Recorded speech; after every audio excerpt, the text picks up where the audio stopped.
If you want to learn how to build your body, get an insane lean physique, then this video right here is for you. Ted Baker here, a competing bodybuilder on his journey to becoming an IFBB pro, study at the University of Central Florida with a bachelor's degree in exercise science.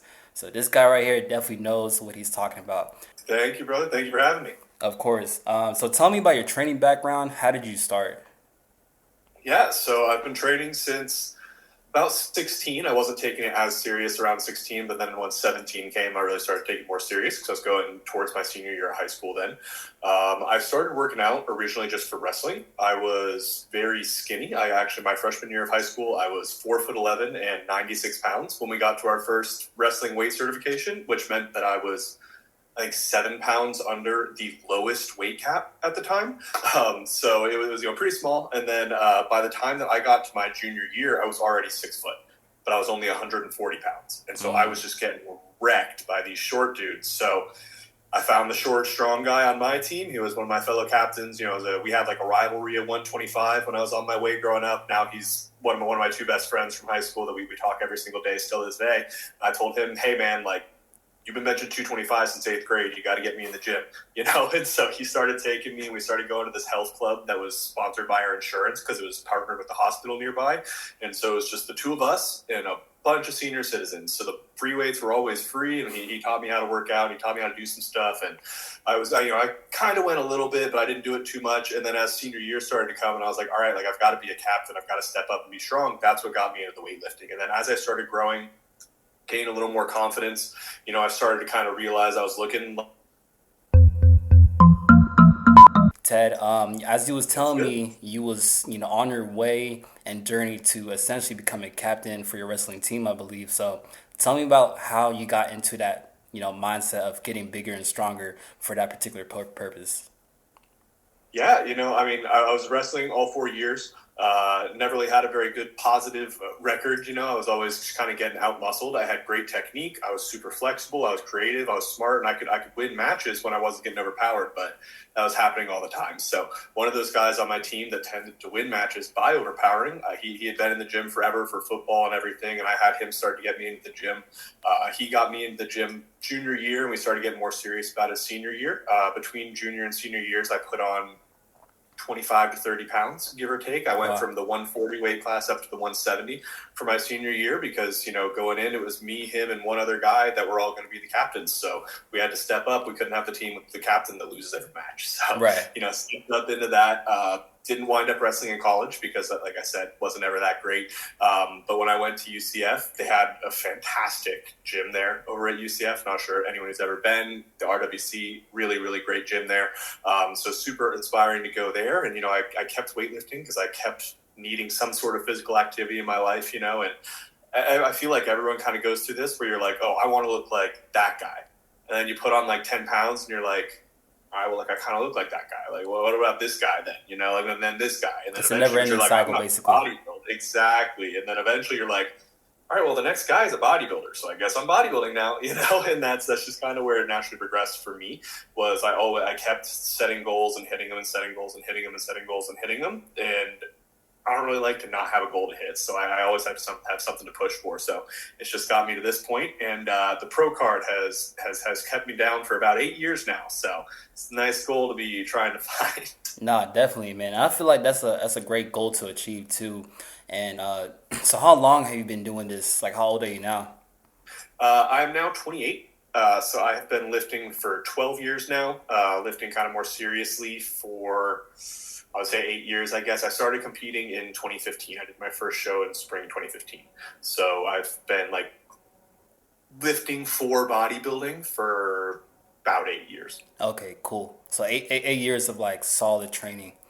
Yeah. And I mean, before that, I was always super into it. Like I said, I did put on a lot of weight at once, but it was, never like considered myself a bodybuilder, but I was still a 5 to 7 days a week lifter, continuing to increase my, I feel like about 8 years ago is when I decided to step up from being a gym bro to being a bodybuilder. But even back then, I was still very kind of seriously into it, gym bro. It was what people knew about me. It was, my reputation, whatever. Right, and just that clear line between a gym bro and a bodybuilder is completely like miles apart. And I'm not a Exactly. bodybuilder, but I do appreciate the craft and time that it takes to really put on that size, and particularly the posing. That takes a lot of creativity, takes a lot of like mind muscle connection on a whole different level. I'm not gonna lie. So that's very cool Yeah, very much to so. hear Yeah. about. Yeah.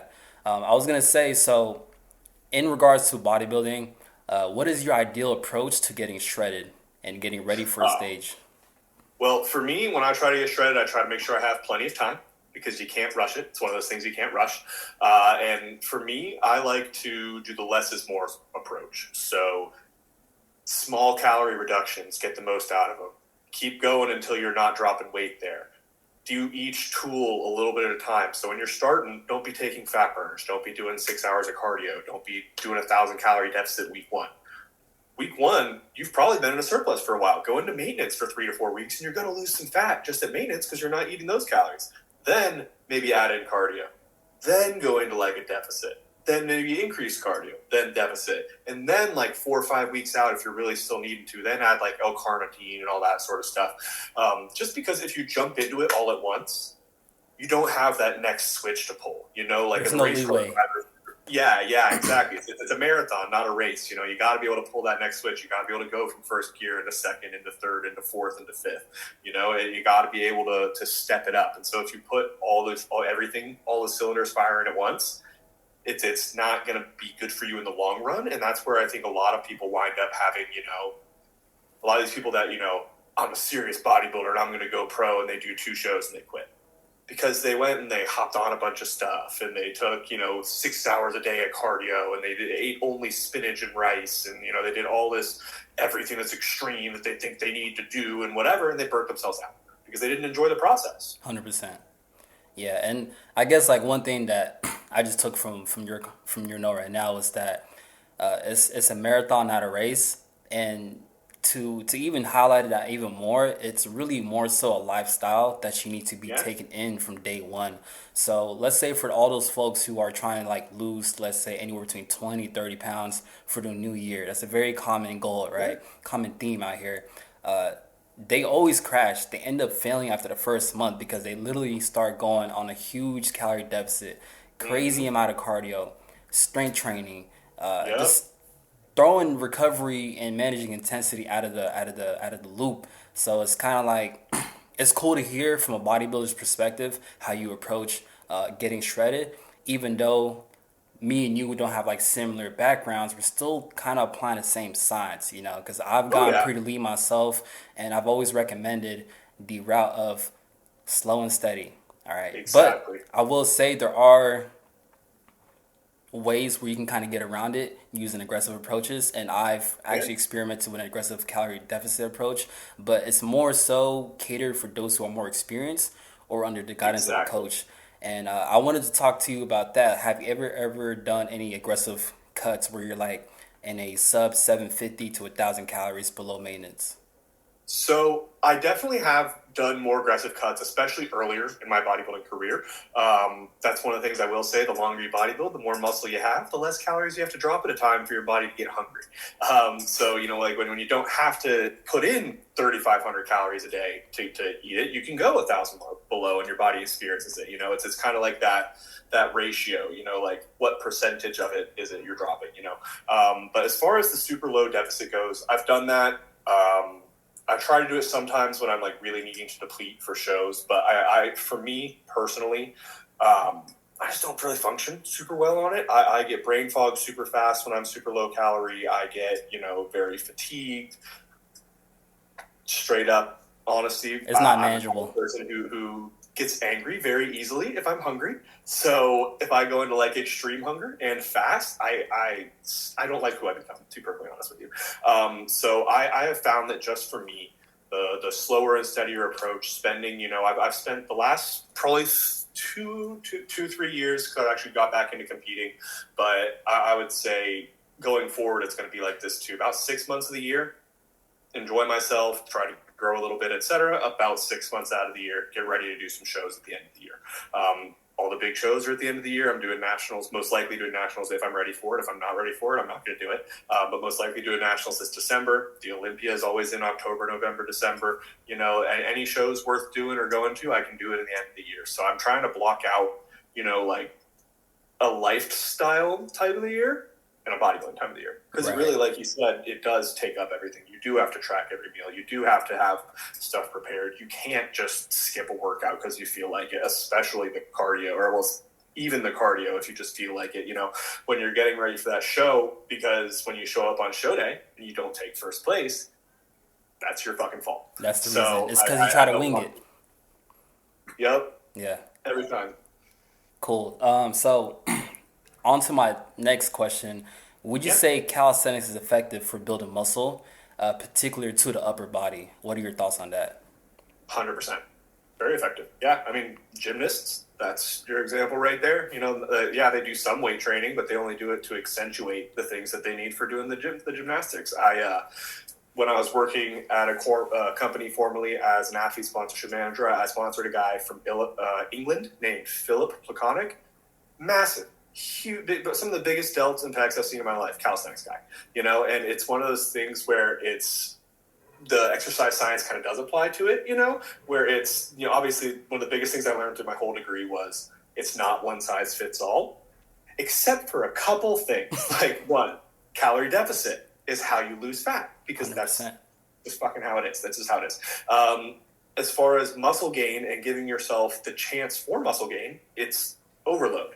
You have to overload. And if you can overload at any rate. You know, you can overload with heavy weights, you can overload with light weights, you can overload with body weight, however heavy or light that is to you. I used to be able to do 30 pull-ups. Now I can do like 5. You know, it's one of those things where as long as you're doing it hard enough and you're recovering from it, of course you can gain from it, as long as you're still progressing. Kind of reminds me of a Frank Zane quote that he's real big on, really pretty famous for. I think he's pretty famous for. I've heard a lot from him, and it's called "Make the lightweight heavy," is what he says. So that's what he always was his approach to training. He would always do like 12 to 20 reps, and he would just tear it out. He would only do 2-3 sets, but he'd be just destroying himself the last like 5 reps of that 12 to 20. And yeah, he's only using 225.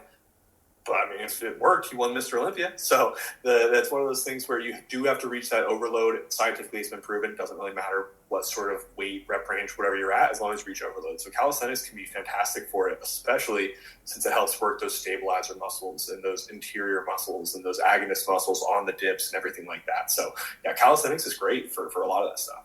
I also think you put it. Yeah, I think you put it great too. How it's scientifically proven that you got to use some kind of way to progressively overload the body. And I like to say calisthenics is just another form of resistance training. Our body doesn't really care how it gets that resistance. You know, it doesn't segregate. You know, there ain't no discrimination with our bodies when it comes to getting bigger, building more muscle, obtaining more strength. So I think the reason why a lot of people or at least I would say actually the reason why people don't take calisthenics seriously is because they just don't know how to progressively overload. They just stick to the basic movements or don't know how to make those basic fundamental exercises a little bit harder.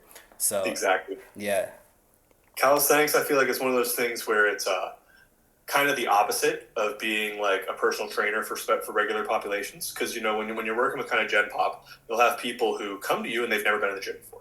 So you have to take, you know, even like a barbell row. They can't do a barbell row. So you have to go and have them do an Australian row underneath the thing. And then you have to have them do a lazy Australian row where actually their knees are bent and they're just pulling up from the seated position.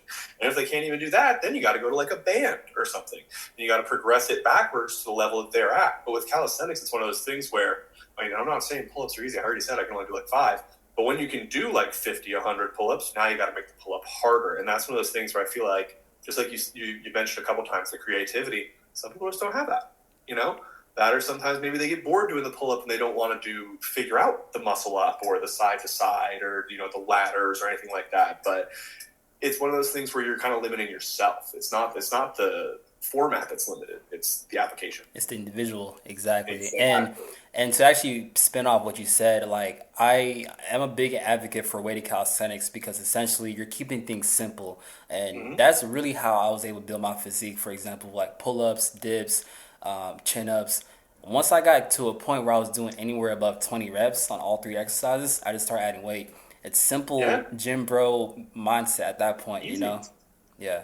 Yeah. No, that guy, like I said, that guy that got me in the gym, what we used to do all the time, obviously I separated my shoulder a couple of years ago, so I don't add weight to my dips Ooh. anymore.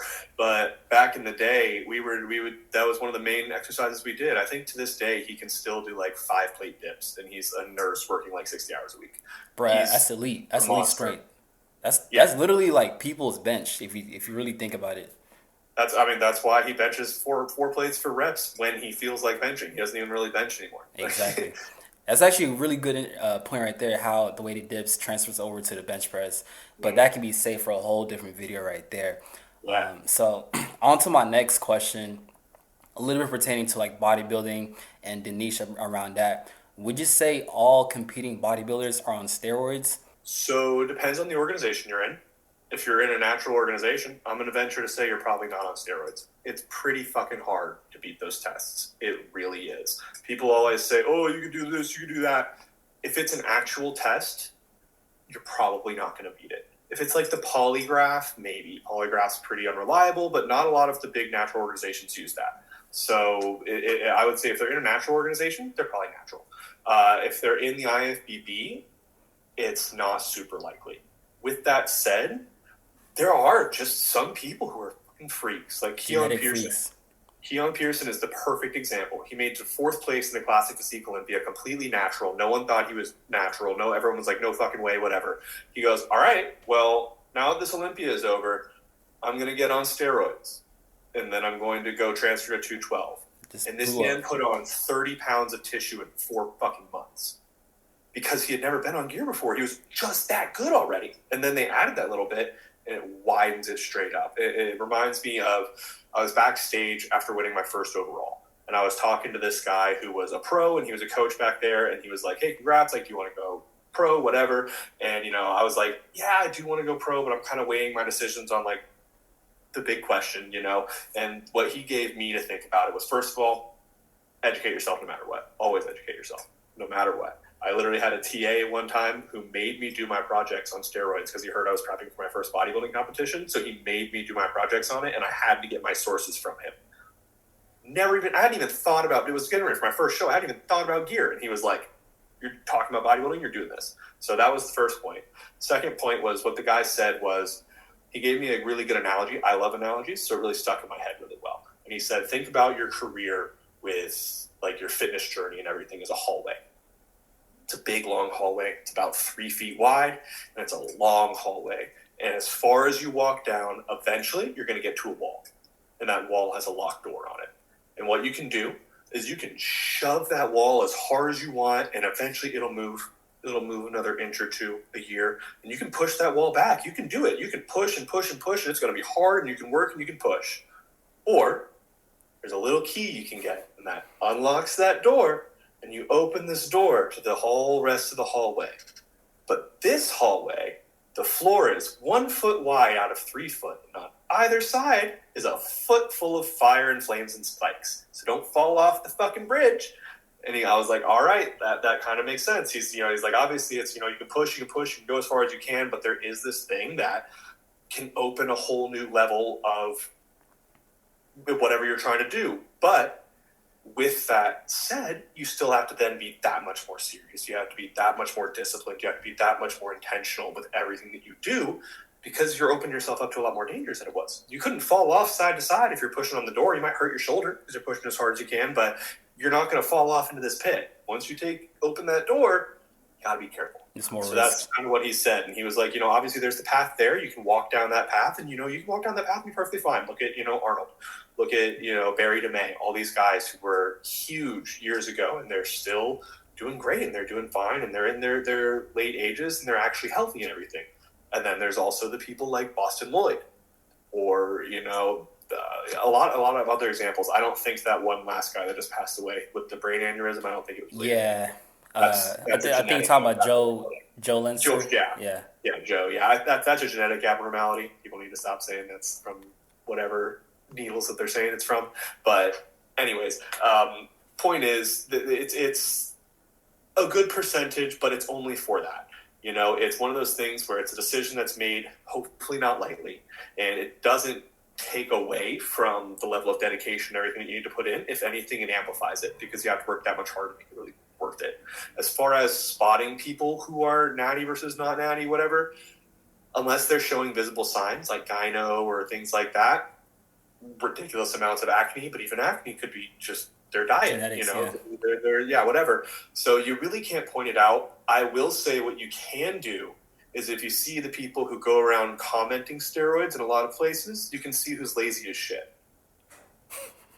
That's facts. No cap. My guy just spoke facts right there. And another thing it's too. so annoying. You see people comment that shit and you check their page out and you're like, yeah, of course you think that kid's on steroids because you haven't tried hard once in your life.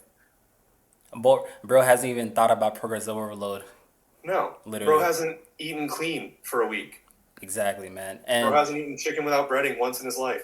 I was gonna say too, like, regarding like spotting out fake natties, I think like the duration of also how much muscle they put on a specific time. Like, let's say they put on like 10, 20 pounds in just in a month or two, then that's a clear sign of like obviously they're on something. Suspicious, but as I mentioned, I put on 30 pounds in, I think it was 7 months.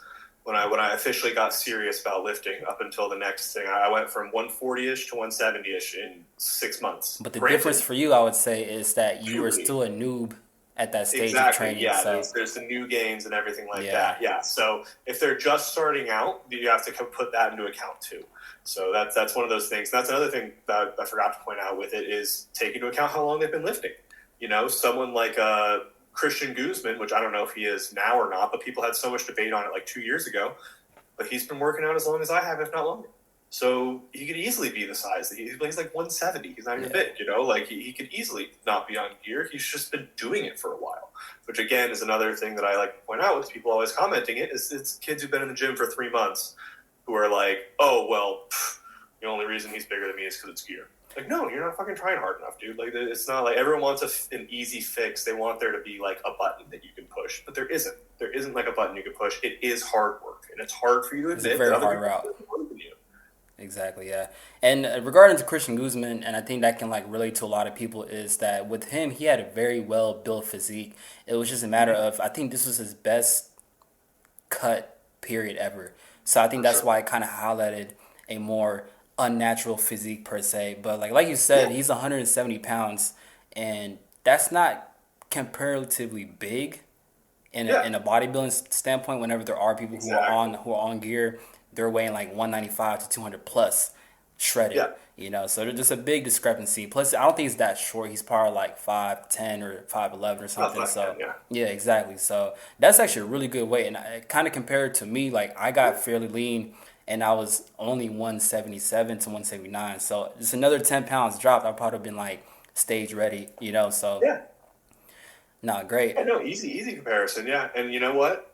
Christian's about 30, man. He could get it legally if he wanted to. So, you know, leave him alone. Yeah, exactly. Man has done so much for the fitness community. Leave him alone. Yeah, shout out Alpha Lando, for real. Great gym. Yeah. Do you think there's a training difference between natural and enhanced lifters? 100%. That's the whole point, to be perfectly honest with you. So I think what a lot of people don't understand is what the gear really does for you. Just to sum it all down to an easiest point, is it allows you to recover better from what you're doing.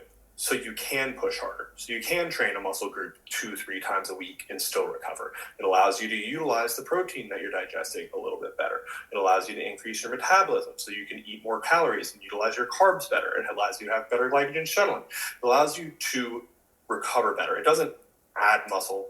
It doesn't create muscle. It allows you to do it better. So again, just like the analogy with the hallway, you know, you still have to walk down the hallway. It's not like you sat in a motorized chair and it rolled you down.